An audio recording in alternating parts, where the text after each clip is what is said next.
नमस्कार दोस्तों, आप देख रहे हैं latest judgement with advocate Paresh Puranik. जिस घर का सपना देखकर एक परिवार ने अपनी पूरी जिंदगी की कमाई लगा दी, उसी घर के लिए उन्हें 41 महीने 41 मंथ्स का लंबा इंतज़ार करना पड़ा।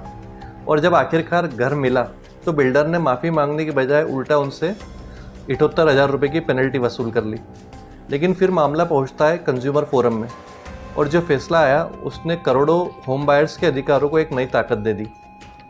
दरअसल आज की कहानी सिर्फ एक फ्लैट ऑनर की नहीं है, बल्कि ये कहानी है उस सवाल की, अगर हर बिल्डर समय पर घर नहीं देता है तो क्या खरीदार सिर्फ इंतज़ार करता रह जाएगा या फिर कानून उसको न्याय दिला पाएगा। दरअसल इस पूरे केस की शुरुआत होती है 2013 से। पंजाब के मोहाली में एक प्रोजेक्ट लॉन्च होता है, फैल्कन व्यू। एक परिवार ने 4 BHK का फ्लैट बुक किया। कुल कीमत थी लगभग 1.14 करोड़। बिल्डर ने वादा किया कि 30 महीने के भीतर वो उस फ्लैट का पोजीशन दे देगा, यानी कि जनवरी 2016 तक परिवार अपने नए घर में शिफ्ट हो सकता था। परिवार ने बैंक से लोन लिया, फिर किस्तें भी भरी और हर डिमांड पूरी की। अब बारी थी बिल्डर की।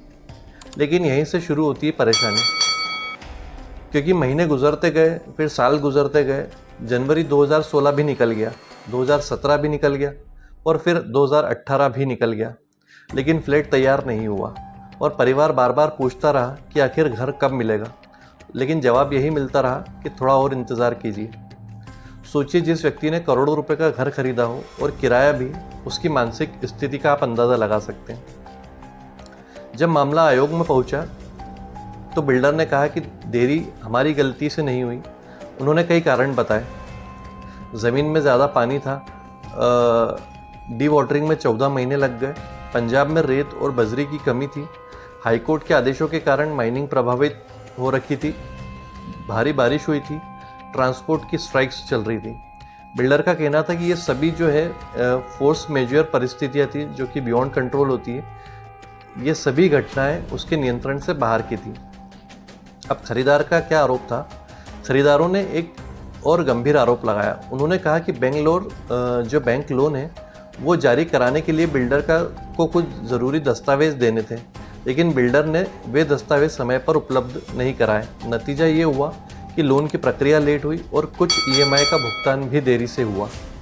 लेकिन बाद में बिल्डर ने इसी देरी का हवाला देकर खरीदार के ऊपर 78,000 रुपये की पेनल्टी लगा दी। अब खरीदारों का सवाल ये था कि जब देरी की वजह खुद बिल्डर के एंड से थी, तो फिर सज़ा हम पे, ये पेनल्टी हम पे क्यों लगाई गई? इसकी सज़ा हम क्यों भुगतें? आखिरकार जिस फ्लैट का कब्जा जनवरी 2016 तक मिलना था, उसका ऑफर मई 2019 में दिया गया। और सोचिए, यानी लगभग 41 महीने की डिले से। अब सोचिए, 3 साल से ज़्यादा का अतिरिक्त इंतज़ार करना पड़ा और इतने लंबे समय तक वो पैसा भी फंसा रहा। जब आयोग के सामने यहाँ पर 4 बड़े क्वेश्चंस थे। सबसे पहला कि क्या खरीदार को देरी का मुआवजा मिलेगा? क्या 78,000 रुपये की पेनल्टी लीगल थी? तीसरा, क्या जो मेंटल हैरेसमेंट हुआ उसको और जो एक्सप्लॉयटेशन हुआ उसके लिए उसको क्या एडिशनल कंपनसेशन मिलना चाहिए? और चौथा कि क्या मुकदमे का खर्च भी बिल्डर देगा? अब बिल्डर और खरीदारों की दोनों की अपनी अपनी कुछ दलीलें थी।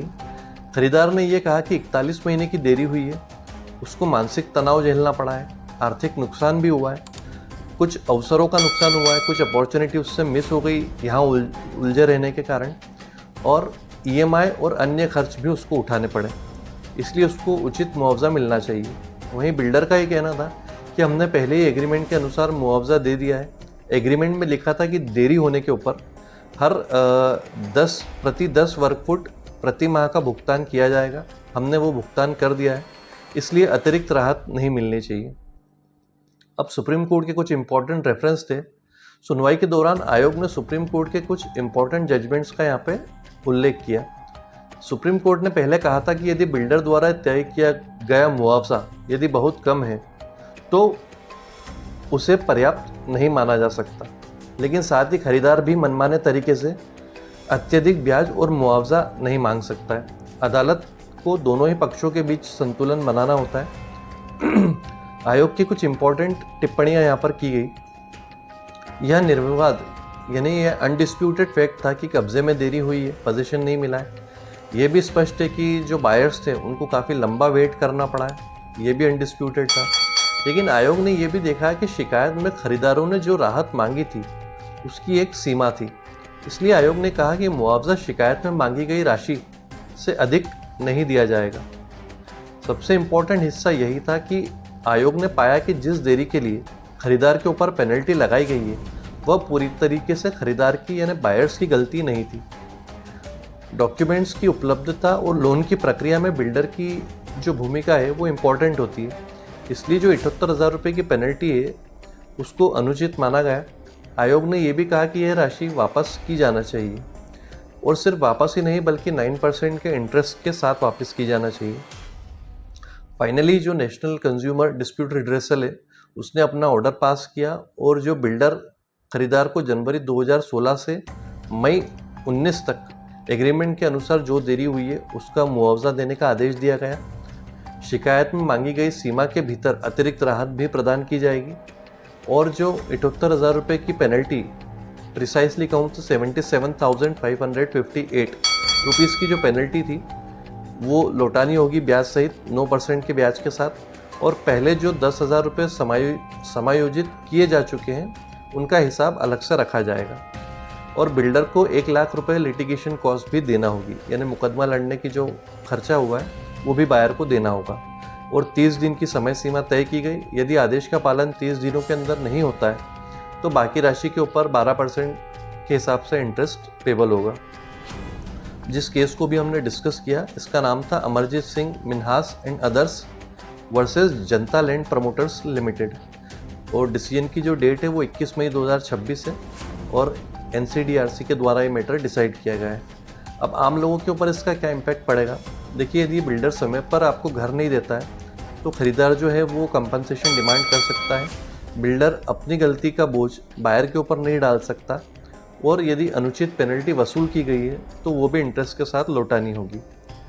लास्ट में देखिए, घर सिर्फ ईंट और सीमेंट से नहीं बनता, उसमें परिवार के सपने, वर्षों की सेविंग और उसके फ्यूचर की बहुत सारी एक्सपेक्टेशन और उम्मीदें लगी होती है।